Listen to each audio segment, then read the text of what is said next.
यह कहानी है गांव की सास और शहर की बहू। सुमन, सुमन कहाँ हो यार, यहाँ आओ। राहुल की आवाज देने पर सुमन आती है।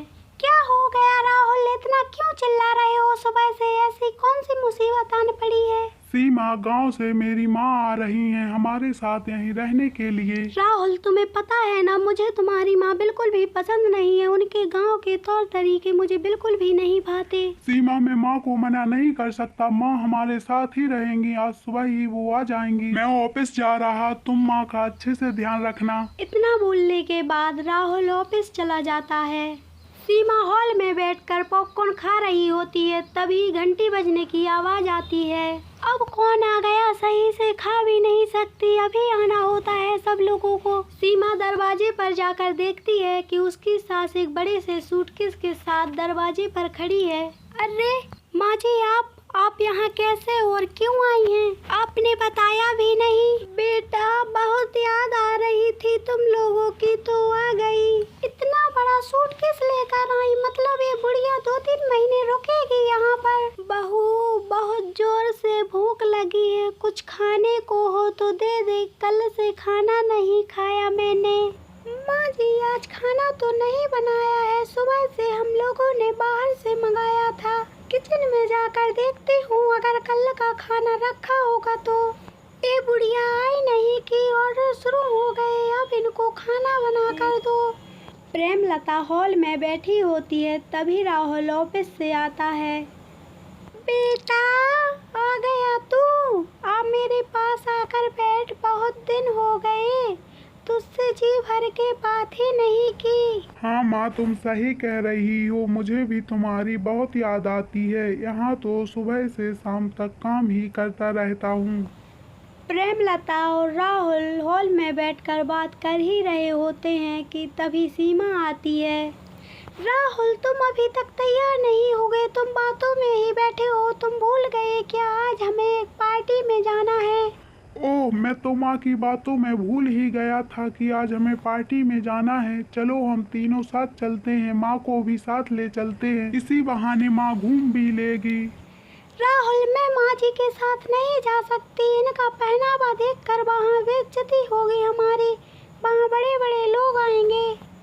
कोई बात नहीं बेटा, तुम दोनों चले जाओ, वैसे भी मैं इस उम्र में क्या करूँगी वहाँ।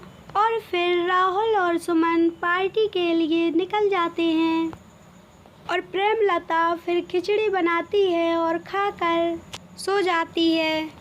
और अगली सुबह जब प्रेमलता उठती है तो वह देखती है कि राहुल बाहर से आ रहा है।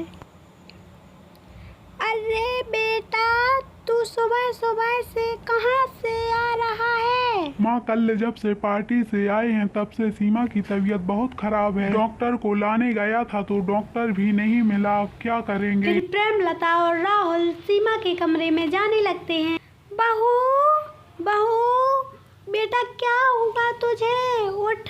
माँ जी, बहुत तेज बुखार है और चक्कर भी बहुत आ रहे हैं, शरीर में कमजोरी भी बहुत ज्यादा लग रही है। ये सब बाहर के खाने की वजह से हुआ है, 1-2 दिन घर का खाना खाएगी तो ठीक हो जाएगी। बेटा, तू अपने काम पर जा, मैं बहू का ध्यान रख लूंगी। ठीक है माँ, मैं ऑफिस जा रहा, अगर कोई जरूरत पड़े तो फोन लगा देना।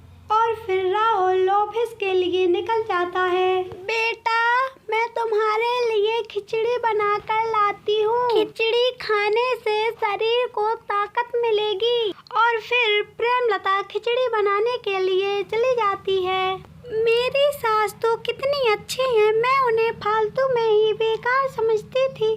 गांव की है तो क्या हुआ, प्यार तो हमसे बहुत करती हैं। मैंने उनके साथ कितना गलत व्यवहार किया, लेकिन फिर भी वो मेरा कितना ध्यान रख रही हैं। बेटा, आजा, मैं तुझे अपने हाथों से खिलाती हूँ। और फिर प्रेमलता सीमा को खिचड़ी खिलाने लगती है। सीमा रोने लगती है। बेटा, क्या हो गया तुझे, तू रो क्यों रही है? माँ जी, माफ कर दीजिए मुझे, मैंने आपके साथ कितना गलत व्यवहार किया, लेकिन फिर भी आपने मेरा कितना ध्यान रखा। बेटा, कोई बात नहीं, मैंने तेरी बात खुशी की खुशी ही सब कुछ होती है। और फिर वह सब खुशी खुशी रहने लगते हैं। कहानी अच्छी लगी हो तो वीडियो को लाइक और चैनल को सब्सक्राइब जरूर करना।